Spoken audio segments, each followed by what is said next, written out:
Welcome to the Bree Pod. I'm here with me, Bree. So today is not like unfiltered. Today is a bit more about my pregnancy journey, the road to pregnancy. And the reason why I'm sharing is because in the very first trailer that I had made for this podcast, I talked about my journey with infertility. I talked about how by having a negative pregnancy test, that's what started this whole thing. That's what started me sharing my voice and sharing my truth and going on a journey, which I don't know if that's like the only word I should be using, but basically going on this path of finding what could I better in my life? What could I improve with myself to help my journey of being a mother be like come true and come into fruition. And so I started the podcast. I got into counseling. I got myself a nutritionist. I started seed cycling. And then I added a fitness trainer. That was recent, actually. And I knew that all of these things were not just to have a baby. All of these things are helping me shape and mold myself to help with my stresses, to help with, past trauma, and to move forward and to live and grow. And my goal has always been to be the best, or as best as I can be as a mother, because I'd say the best, but don't we all have that goal, to be the best, but truly just to be a mom. And so I'm sharing this episode because next week this weekend, I'm going to be going and doing a womb healing. And I found this womb healing through my cousin. She had messaged me and said, "Hey, I just want to let you know, I know you suffer from endometriosis.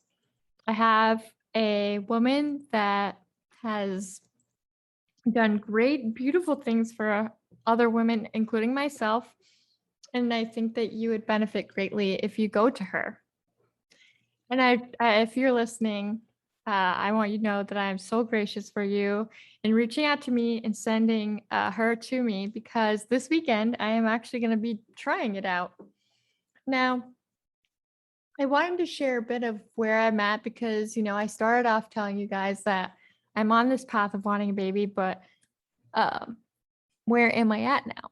And I've been very candid and open because of the fact I think that I have nothing that I'm ashamed of sharing. I think that there's a lot of people that struggle and they don't have an outlet, or they're afraid to say feelings that they have, or they're afraid to say, "Hey, I'm upset," because it's either out of worry of what the feedback may be, because sometimes when you tell someone that you're struggling with infertility, a lot of people want to fix it instantly for you, and it's a beautiful thing. It really is to have so much support. But at the same time,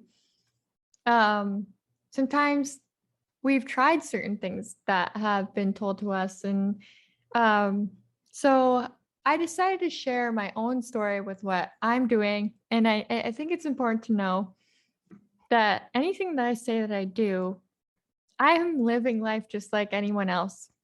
No one has a manual to life, we can read the experiences of what others have to offer. But at the end of the day, we're still living life as best as we can.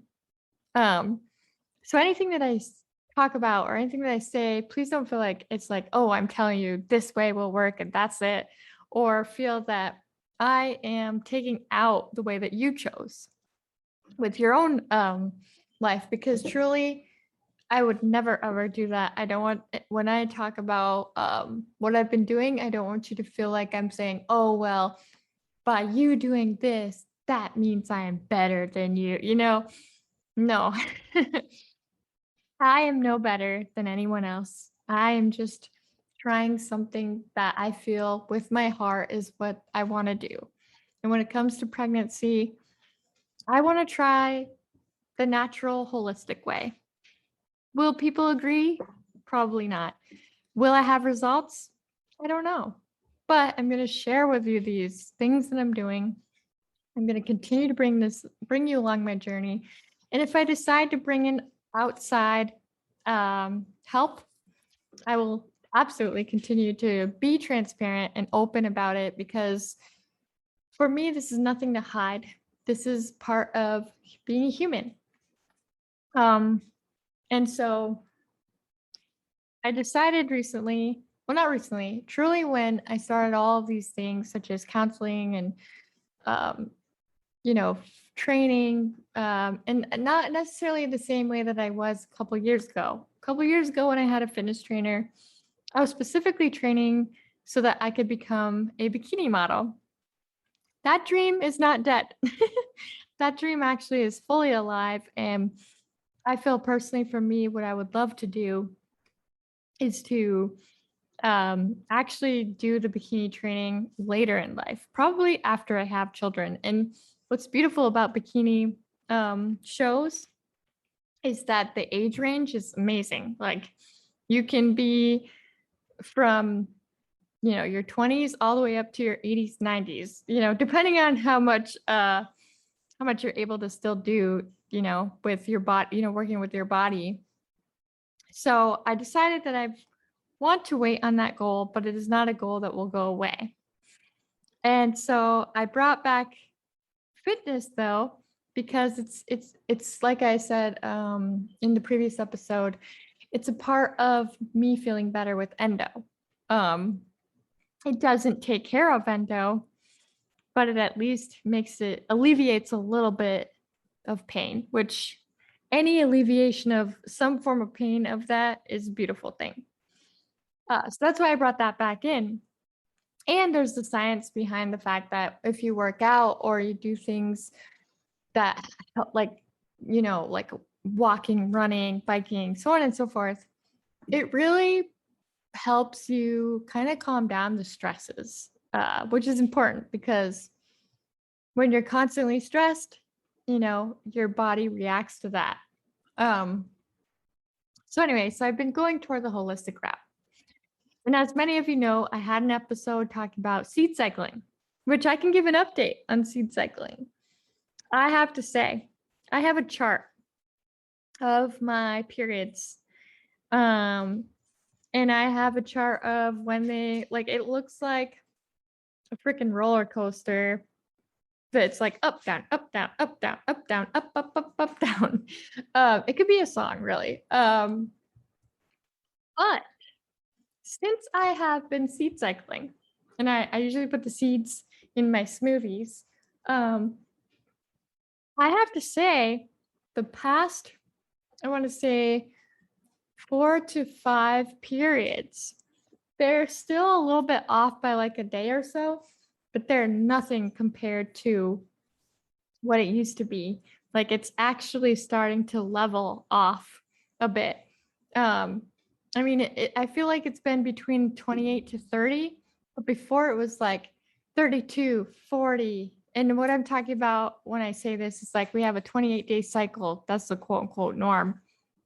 But our bodies shift with, our environments, they shift with many things. So sometimes your cycle can go off.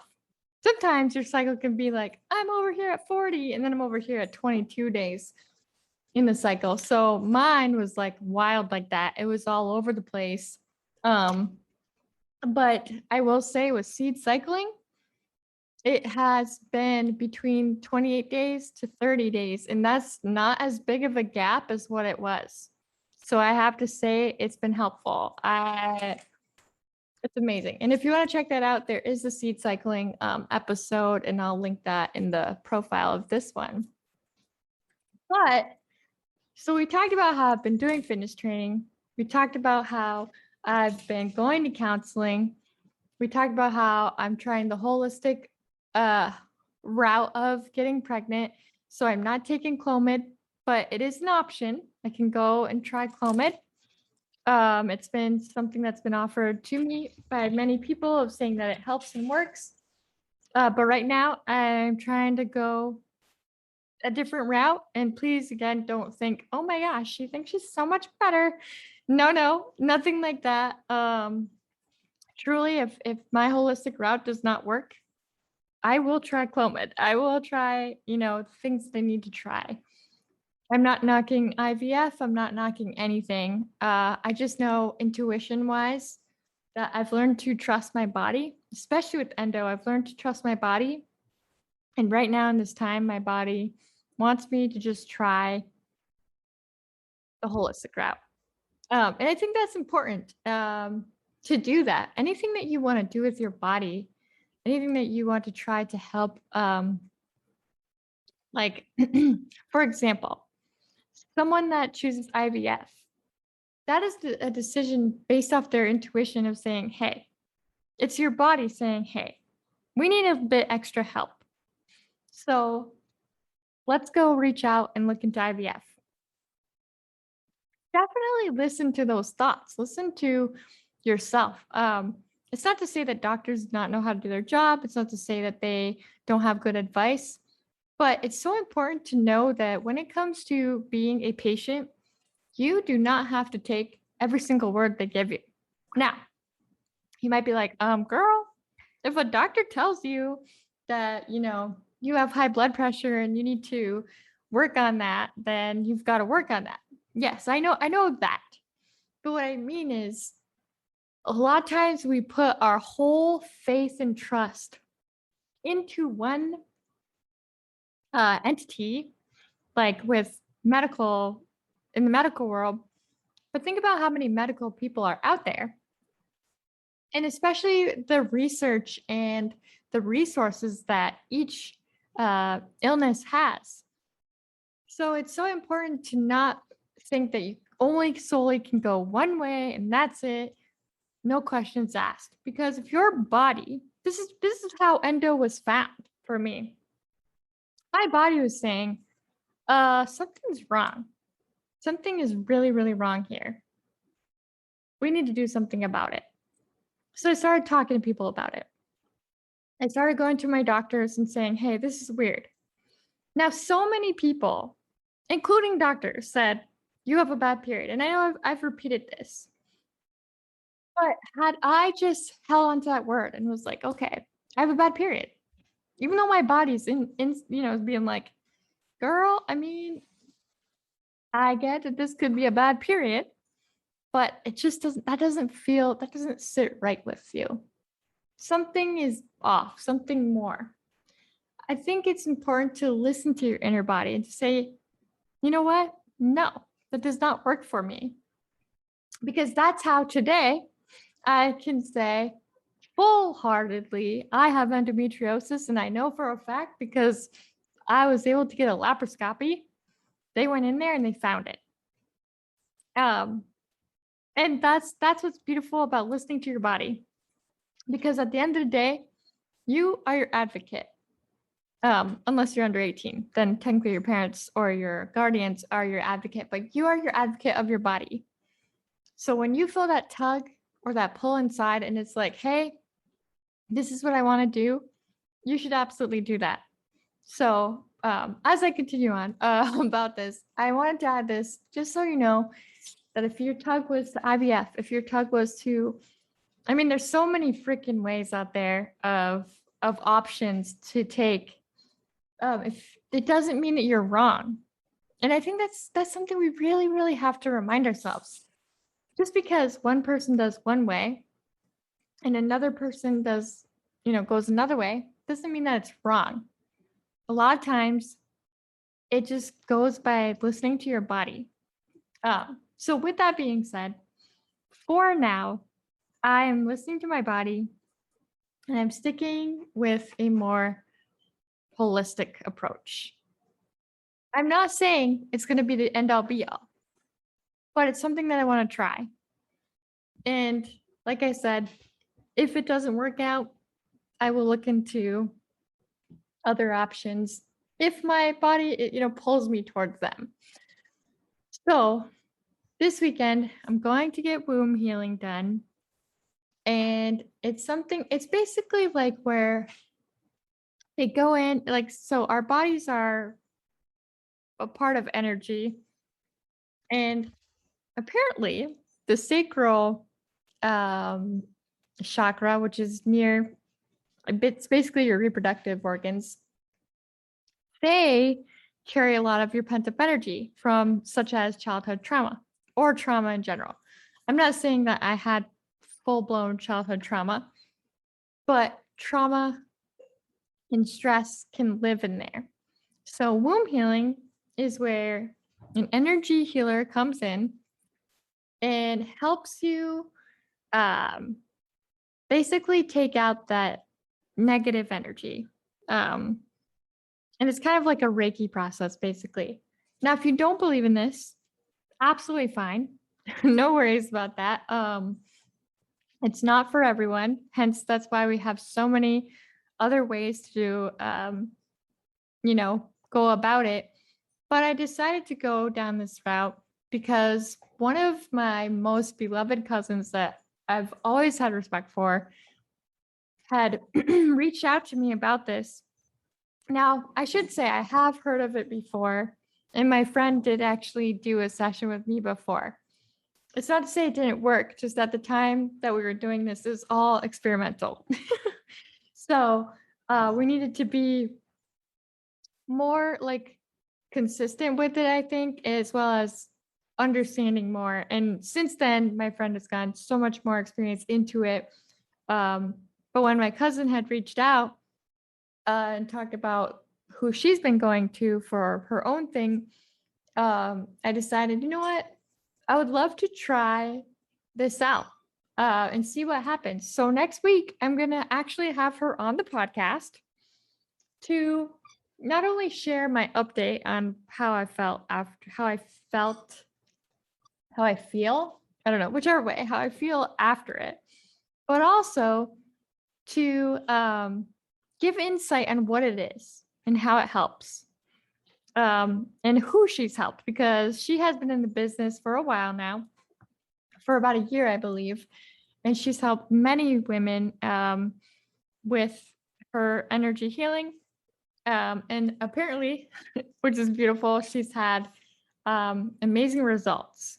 And I only say apparently, not because I don't believe in it, but because it's something new, right? At first, you're always going to be like, oh my gosh, this is new. I don't know. So I'm excited to be able to share that with you guys next week after the episode, because we're first going to share what is it, what is womb healing, how does energy healing work. She dives deeper than where I did today, and shares how it helps and what it does, and what it can affect. And I think that's super important to hear. And so I guess the long story short, to answer the question is, where am I at in my journey to pregnancy? Well, I'm still trying, but I'm not putting in a trying in the sense of being like, oh my God, I need to have this. I should be a mother. Like, we're going to talk about this later as the months progress, but when you go through the processes of trying to figure out how to be fertile, basically, you go through a lot of emotions. And before I started this podcast, I was desperate for a pregnancy positive test. I can assure everyone today, I am not desperate in that want. Like, I absolutely want a baby, but it is not to the degree where I was before, where I wanted it so bad that I made it not fun. I made it a chore, and I made it basically set up myself for failure, because I'm like, I'm going to fail. So now I'm taking more so the past, let's see, I think it was since January, no, I think since May, I've been making different changes toward my body. And now I'm on to the next thing. So we did seed cycling. I'm still doing that. Now I'm trying out womb healing, and then I'm gonna have an update at the end of that episode, as well as an update in a couple of months of what happened, where did we go with that? Am I trying Clomid now? So I'm gonna keep you posted. I think it's important. It's important to share so that you know where we're at, because I feel like I started off with an episode like this, so I need to bring it full circle. And since we're almost getting to the 1 year anniversary, which I'm so excited for, it's time to start bringing everything full circle.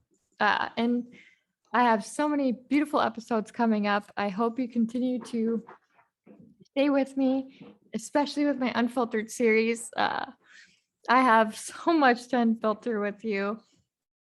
Or would that be right? Anyway, I have so much to share with you. And I can't wait to see what 2022 brings for us. Before I end this episode, I wanted to share that on December 31st, I will actually be going live during that day to celebrate the 1 year anniversary for the Brie Pod. So I hope that you can join me. I will attach the links and everything to my website, to my Facebook, because I want you guys to join to celebrate the 1 year. Because can you believe that every single Wednesday since December, well, technically it wasn't a Wednesday that day, but since the trailer came out, I have been recording episodes. Like, what? It's awesome. Anyway, sorry, we dived off a bit. But thank you to all who have supported and are listening and following me in this journey. Please know that I am open to different holistic ideas. I'm still open to things that are not full-blown holistic. It's not to say that I'm not. So feel free to send me any messages regarding how fertility has gone for you, what worked for you. Please feel free to share. I'm not a person that will deny that help. But right now, this is the path I'm taking. I'm just gonna see what happens. So please join me next week as we learn about womb healing. I'll have the update on how it felt, and I hope to continue. I hope that one day, very soon, I will be able to get on this podcast and I will say, hey, I'm pregnant. It'll be amazing. But we're going to live in the present. We're going to stay focused on life, just living and loving and growing. And that is the affirmation that I leave with you today. So with that, you are loved, you are worthy, you are cherished,